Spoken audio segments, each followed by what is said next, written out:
Hey, what's going on everyone? Jason from Clocked here, and where have I been? It's been hard, man. These last few months have been hard. You know what I'm saying? Been stuck at home in quarantine here in sunny, actually miserable Wales at the moment.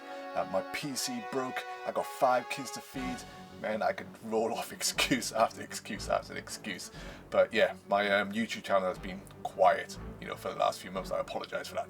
But I want to come back, and I just want to come back with just a fresh video, something I could talk about, the Nintendo Direct recent stuff, but I'll save that for another video. But for this video, I just want to come back and just have a bit of fun and try to make my channel just that gaming channel again for myself, just do those fun topics I always used to do. And for this topic, what I want to talk about are some of those games that you praise to the sun. You absolutely love these games. Every time they turn up on Twitter, they turn up on YouTube, in the comment section. I love this game, man. I love this game. I played this game in my childhood, man. This game's amazing. Those types of games. And you just praise them to the sun. But at the same time, you haven't completed them. I mean, what's that about? How can you praise these games to the sun? They could be some of your favorite games ever. Some of your favorite games ever. And you haven't completed them. Man, that's bogus, right? That's bogus. But of course, there's plenty of reasons why you might not have completed a game, even if that game is like one of your favorite games ever, which many of the games I'm going to be showing now are some of my favorite games ever. And there's plenty of reasons, you could have just dropped off at the time, got distracted, lost save files, whatever. But at the end of the day, you never got around to completing them. So that's what I'm going to be talking about now. Some of the games that I praised to the moon and back, which I haven't completed. Sue me, dickhead.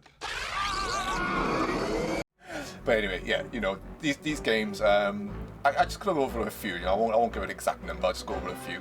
But at the same time, I'd like to know. Just own up, confess.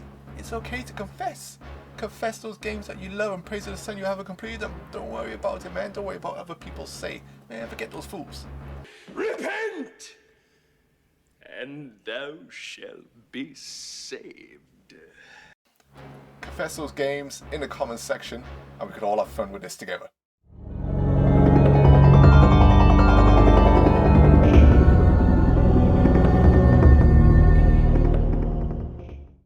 So, let's start old school for me. I absolutely love the original Double Dragon on the NES. One of my favorite NES games, one of my favorite games ever. Played this game to death when I was a kid. I completed this multiple times. But my favorite Double Dragon ever is Double Dragon 2. I love Double Dragon 2. Sure, back in the day, they reversed the buttons and stuff like that. You quickly get over that. Double Dragon 2 had loads more cutscenes, loads more diverse levels. The action was better. I played this game so much. Absolutely loved it. But on the NES, this game kicked my ass, man. Kicked my ass, and I have not completed it to this day. It's recently come on the Nintendo Switch, actually, online, and I've been trying to play it on there. I'm trying not to use save states. I'm trying to be old school with it for some bizarre reason, but you know what? I think I might just use save states and just complete the game, just to see the ending, because I've never completed Double Dragon 2, and it's one of my favorite NES games ever. And every time I see this roll up on Twitter or something like that, I'm just like, yo, Double Dragon 2, let's go, Double Dragon 2! But I haven't completed it. Bogus, man, I know. Bogus.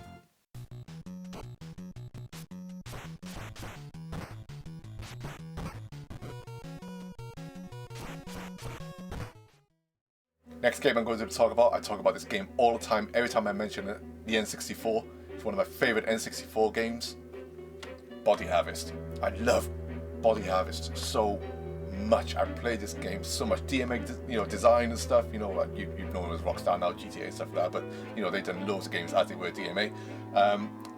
I love this game so much. It reminded me of like Starship Troopers. Bugs coming down, you're blowing them up. The atmosphere in this game. Speak to my friend Retro Death, who also loves the music in this game. Actually, I'm going to play some now.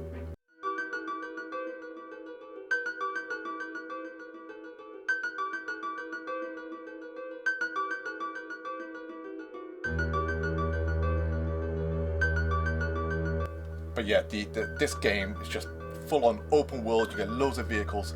But man, this game is long, it is big, and it is hard. Later levels in this game get hard, and if you drop this game down and then come back to it at a later date, you can get lost. It's so big, the difficulty spike can just be brutal. and that's why I've never actually completed it. I will one day. Like with all these games, I will complete them one day. But Body Harvest, I absolutely love it. I'll sing it to the moon and back, but I've never completed it. So me.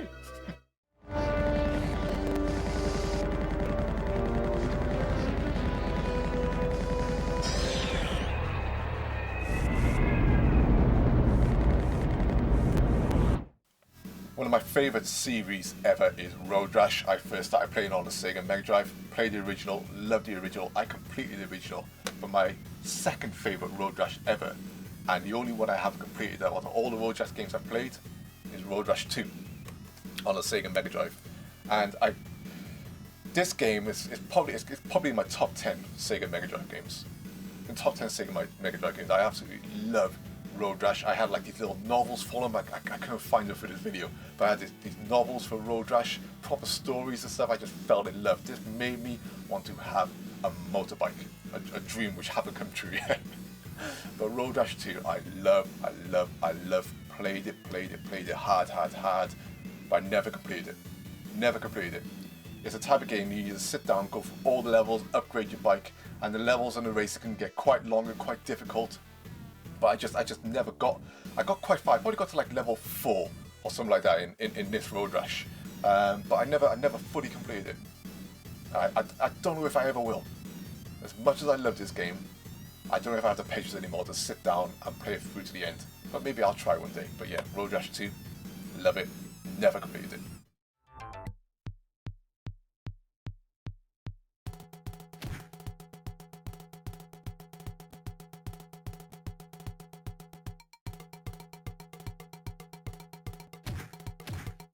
I love the GameCube, one of my favourite Nintendo consoles, and if you hear me talk about the GameCube, I'm going to mention Killer 7. Killer 7 is, I love the art style, I love the concept of it. It was strange, it was wacky, it was weird, it was original, and I played this game hard. That's why you're going to hear me say that, but a lot of these games I played them hard. But Killer 7, I got to this one point, to this one stage, I can't quite remember what was happening. But these creatures were so hard to kill. You had to use your gun to pinpoint their weak points and stuff. So hard to kill, the difficulty spike went up for me. And then I put it down, and I never returned to complete it on that same file. I started another save file again because I kind of just wanted to say to myself, you know, if I start again, I'll get myself familiar with it, with the gameplay again, and I'll be able to blow through it. And I do that with a lot of games back then. I used to start over and over again. Just in my head, I would say, if I start again, I'm definitely going to complete it this time because I'll start off fresh, I'll know everything again, and I'll be able to do it. And I've done that too many times with some games, and Killer 7 was one of those games I've done that too many times with. But Killer 7 on the GameCube, I love this game, but I've never completed it, and I'm gutted. I really need to go back and do it. Really need to go back and do it.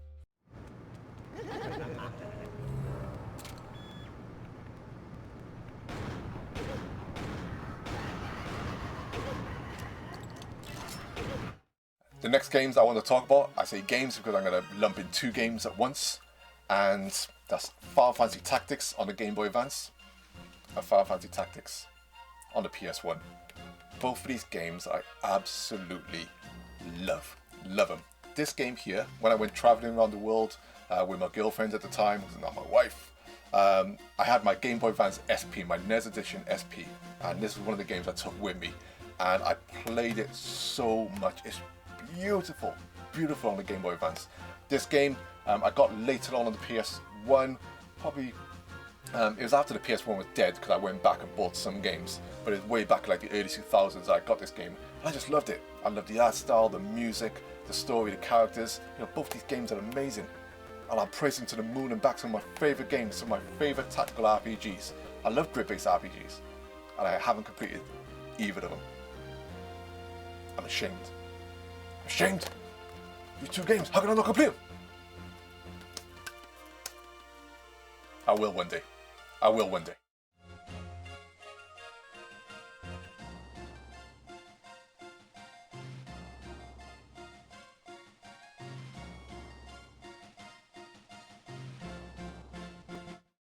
The next game I want to talk about is one of my favourite shoot-em-ups ever. Or shooters ever, as they used to say back in the day. I did actually call it shoot-em-ups, I always call it shooters. Anyway, one of my favourite shooters ever on the PS1, and just ever in general, is Einheller on the PS1. I was introduced to this game by my friend, one of my best friends, way back in the day. I've always owned the Japanese version, always played the Japanese version. But this game is, later on, it gets so hard, and you really have to stick with it and memorize the levels. And if you die and lose your setup that you're really growing fond of, trying to get that setup back as you're going through the levels and all the bullets flying at you, it's brutal. But the soundtrack to this game, the graphics, this is from Squaresoft, man. Well, Square Enix there, I know. Squaresoft, one of the best games on the PS1, one of the best shooters ever. I absolutely love it. I'll praise this in Moon and back, and I've never completed it. I think out of all the games I'm going to mention now, actually, let's say for one, this is one I'm going to try my hardest in my life to complete. I have to do it because I love this game so much. Einheller, bomb-ass game. Haven't completed it.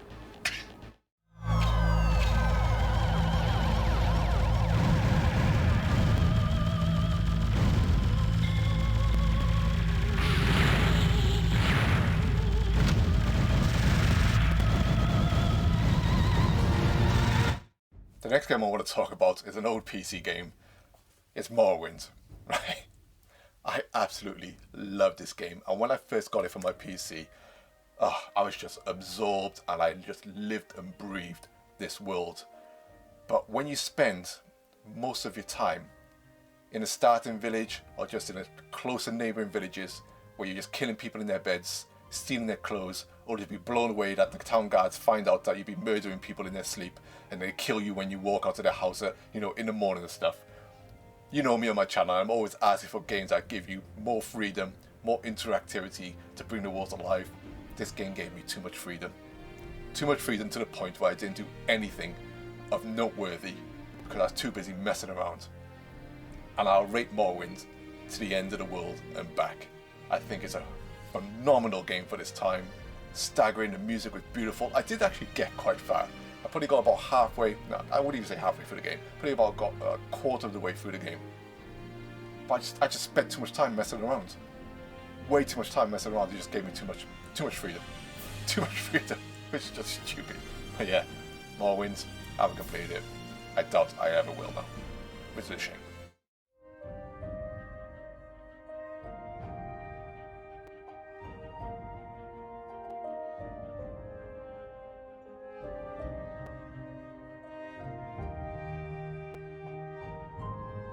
And the last game I want to talk about is a game that goes down in legend with me, is Silent Hill 2 on the PlayStation 2. When I first saw the trailer for this game, it just blew my mind. Visually, it was absolutely stunning, and I loved Silent Hill 1 on the PS1. I completed Silent Hill 1 on the PS1. Actually completed it twice, once with my friend as well, and I getting freaked as the hell out. But when this game launched, I thought, I gotta scare the crap out of myself. I had this big mirror in my old bedroom, massive mirror, and I put that next to me, right? I turned all the lights off, it was night time, put my surround sound on, which I had at the time, played this game. I got to this point in the game where I went down these long stairs. The stairs were almost like never ending. You get down to this basement, it's partially flooded, you're walking in water, all you got is your torch. I got into this room, and then the battery on my torch flickers out because the battery goes. You start hearing all these freaking noises. I turned that game off. I never put it back on. It scared the absolute shit out of me. Scared the absolute shit out of me. I've never gone back. I used to own it on the PC as well. I thought, I get it on the PC, I'm going to play again. I sold that copy. I still got my original PS2 one year. I will, without a doubt, go back one day and complete Silent Hill 2 as that one game that defeated me by scaring the crap out of me. And I rate this as one of the best horror games ever made. Just atmospheric perfection. Absolutely amazing. Amazing story, amazing characters. Got quite far, but it scared the hell out of me, and I haven't been back since.